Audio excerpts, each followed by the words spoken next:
Hi, I'm Delphine, and let's see today how to do in Photoshop the image or part of the image to be lighter or darker.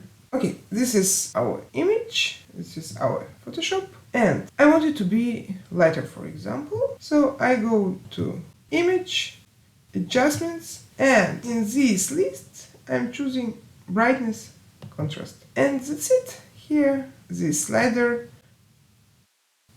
for brightness, I am moving left if I want to do the image darker, or right. And you see how it was before and how it is now. Okay, but what if I want to change the brightness not for all the image but for some part of it?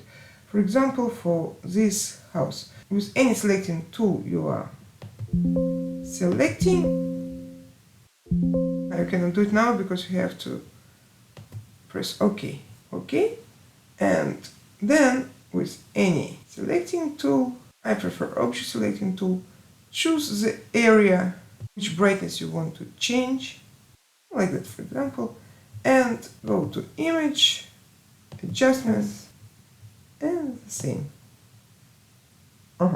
So you see our house is lighter.